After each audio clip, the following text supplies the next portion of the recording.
and she wants nothing to do with the Justin Baldoni situation. Is she being used, or are people starting to jump into lifeboats? Well, one of the things, basically Justin's lawsuit that he has filed, Justin and his production company, Wayfarer Studios. Justin Baldoni's lawyer dropped that website that they had been promising, and according to him, all the receipts. Gorgeous Blake Lively and Brandon Sklenar. He's gorgeous too. So we sat down with the pair earlier this week.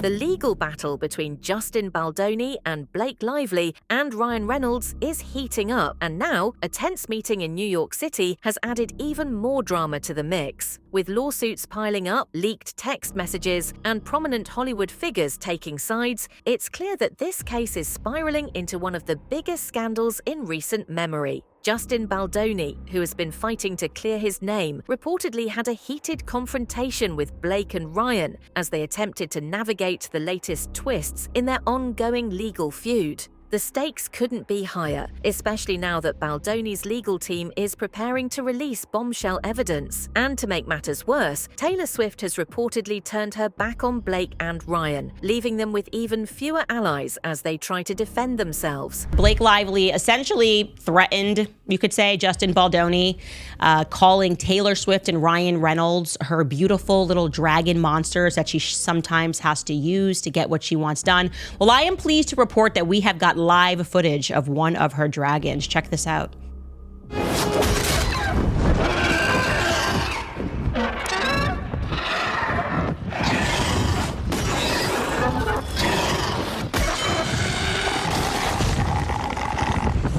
One of the most significant developments in the case is Baldoni's legal team announcing that they will release text messages that could change everything. If these messages prove that Blake and Ryan engaged in misconduct, their defense will fall apart instantly. The fact that Baldoni's team is willing to make these texts public suggests that they believe the evidence is overwhelmingly in their favor. What exactly do these texts reveal, and how damaging will they be to Blake and Ryan?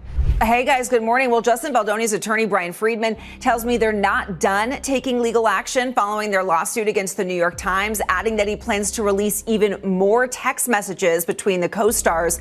Friedman insists the truth is in those documents and that Blake Lively is the one who used her power and influence to take control of the film. Lively's team, though, they're saying they're going to defend her accusations. For years, Blake Lively and Taylor Swift were inseparable, with their friendship being one of Hollywood's most celebrated bonds. But now, sources claim that Taylor has completely distanced herself from Blake and Ryan, suggesting she no longer supports them in their legal battle. This is a massive blow for Blake, who has always been able to rely on Taylor's influence and public support. If even her closest friends are walking away, what does that say about the truth behind these allegations? And she wants nothing to do with the Justin Baldoni situation. Is she being used, or are people starting to jump into lifeboats because Ryan and Blake's Titanic, you know, the ship that not even God could sink, is sinking? It's going down because God is God, okay? Also, it's the anniversary of Jussie Smollett's hate crime, so it is indeed a dark day, the hate crime that he staged against himself 6 years ago. And so I decided to invite on the Nigerian brothers, the Unsundaro brothers, the people who helped him in the plot against himself. I ask them the burning questions that everyone wants to know, like, this is MAGA country. Who exactly came up with that line? You guys are going to crack up. These men are hilarious. So let's get started, and welcome back to Candace.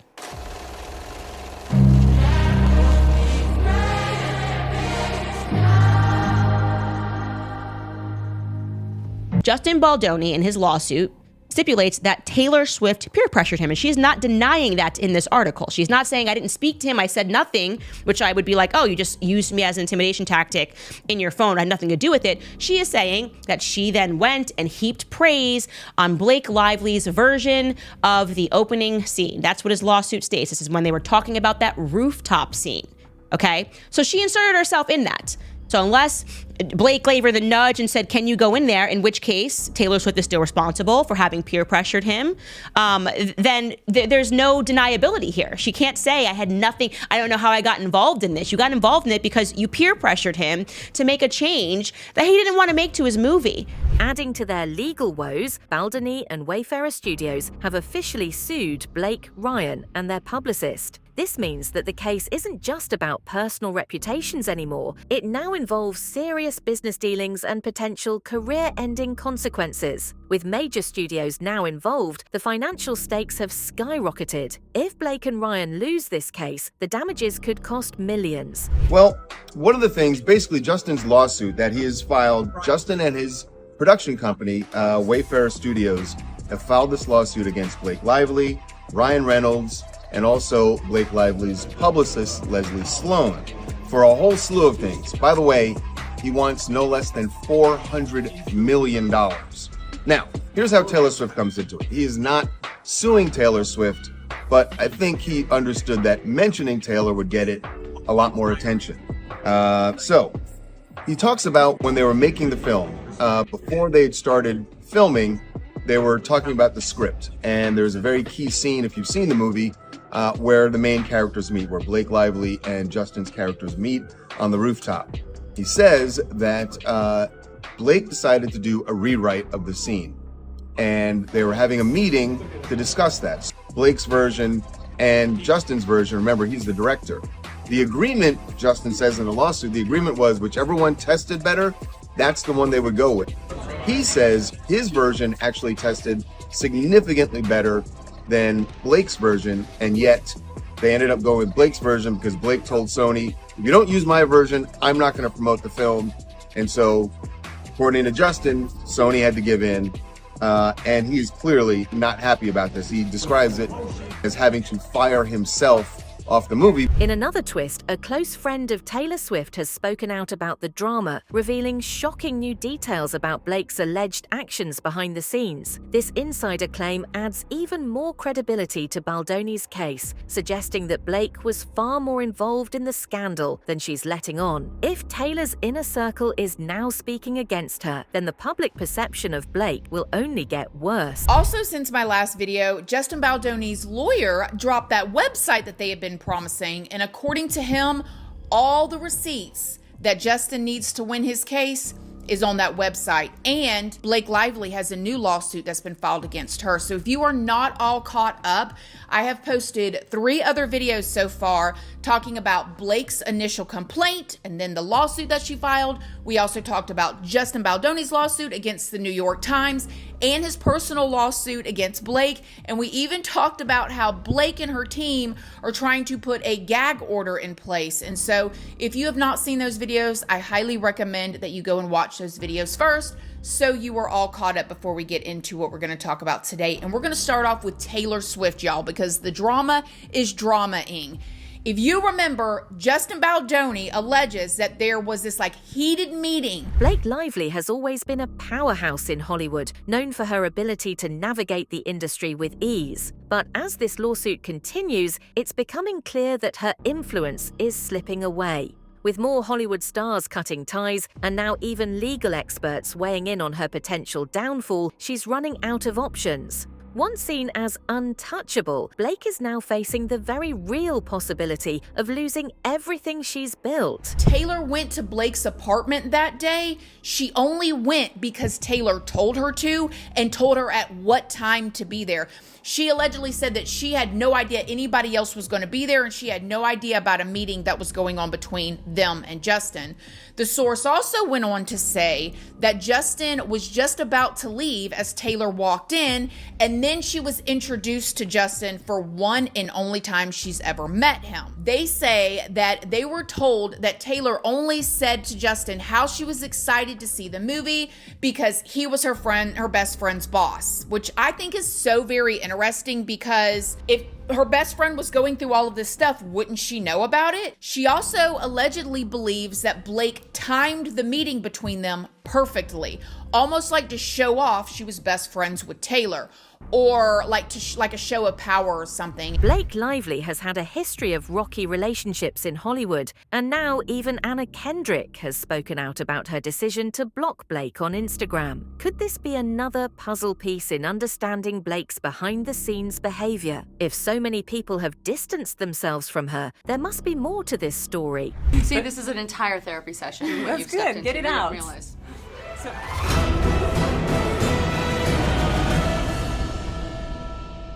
We can drop it. We've saged the room. We've emotionally saged. Sorry. We're gonna eat some chocolate croissants now. No, but so I feel like your character is like the most confident woman in the world, and yours is like very insecure. Yeah. Are you guys?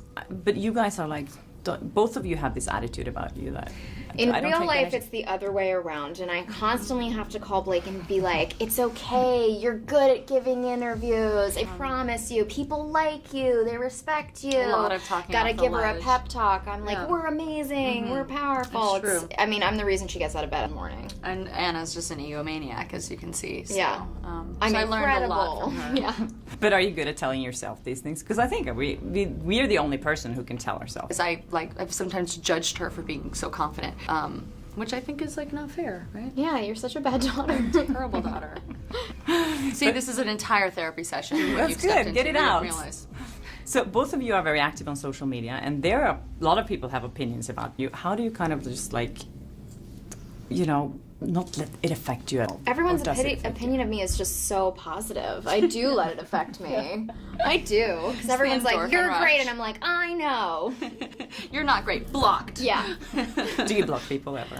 No, I've muted some people now that it's a function on Twitter and Instagram. A new legal breakdown of the Baldoni verses. Blake Case has provided insight into just how messy this lawsuit is becoming. Legal experts believe this case could set a precedent for future Hollywood lawsuits, especially if Baldoni wins against such influential figures. The repercussions could be massive if Blake and Ryan are found guilty of wrongdoing. Obviously, the dueling lawsuits, which have now been merged, right, of Blake Lively initially suing Justin Baldoni, and then Justin Baldoni countersuing Blake Lively, Ryan Reynolds, etc., over the film It Ends With Us. Now, this is one that I was debating whether or not I was going to get into this and cover this at all. However, I was recently convinced of it really by one clip. Really, there was one clip that stood out and convinced me. Before I get to that, though, real quick, Big Buddhist, thank you so much for the 5 Legal Mindset memberships. Appreciate that. Yes. So there was one particular person that convinced me to cover this, and this is amongst the coverage of, my coverage where I'm now covering Disney, Gina Carano. I'm covering Destiny, right? I'm covering Johnny Somali, massive case. But I think that these are very intelligent people, and Sure. Maybe there was just they just wanted to take Baldoni out because he was flirting, they just didn't like him, and who knows exactly. But I do think that there was a bigger picture here, whether it was to destroy him so that Sony enacts a morality clause, or so that he's kind of forced to give the book, the movie rights to the rest of the books to Ryan Reynolds. There was rumors that he had made an offer and that they said no, they didn't want to sell them.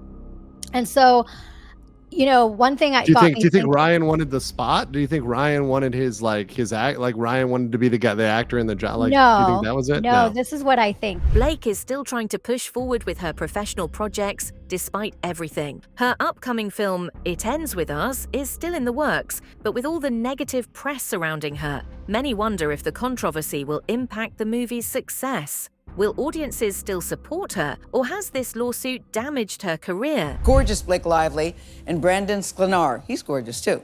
So we sat down with the pair earlier this week. Lively plays Lily. That's a woman who overcomes a traumatic childhood and follows her dreams to Boston. Sklenar plays Atlas. Don't you like that name? That's Lily's first love. In this clip, Lily and Atlas see each other for the first time since they were teenagers. Lily Bloom. Atlas, you look so well. I don't want to get you in trouble or anything. Hey, well, how do I find you? If I wanted to find him. I mean, I opened my flower shop, Lily Blooms.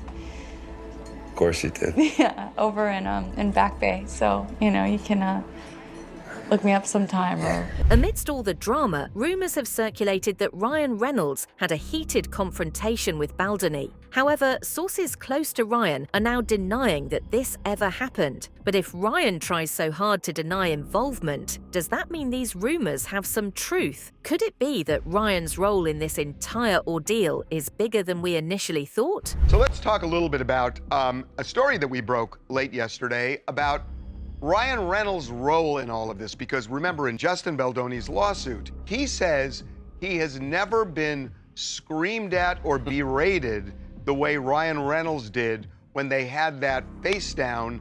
All the involved parties during the filming of the movie came to have this basically a come to Jesus meeting about all the allegations, what Blake was saying about Justin, and they were just going to have it all out. And in his lawsuit, Justin says that, that Ryan Reynolds, who, by the way, was not involved in the movie, but, from what we're told from a source very close to what was going on that day, Ryan was there to to help Blake, to defend his wife. The meeting was at their penthouse in New York City. Right. And as Justin describes it, that Ryan just went off on him. Honestly, this whole situation is just absolutely out of control. The whole lawsuit, it's one person saying one thing and then the other says the complete opposite. I don't know, I can't keep my head on straight with this whole situation, but it's just a total mess. It could be there's truth on both sides and there are lies on both sides. And that could be the way this thing plays out. The problem is, do you really see any of these lawsuits ending up in court? No, absolutely not. Which means that the public is never really going to have that satisfaction of a jury or a judge saying, this is it. That's true, but the curtain's never been opened this wide before. Yeah. So it's kind of interesting. With Justin Baldoni's lawyer gearing up to release more damaging evidence, Blake and Ryan seem to be starting to panic. If they genuinely believed they had nothing to hide, why are they so desperate to delay the case? At this point, it's becoming clear that Baldoni's team is in control, and Blake and Ryan are struggling to keep up. Basically, you're going up against the legal equivalent of the Terminator.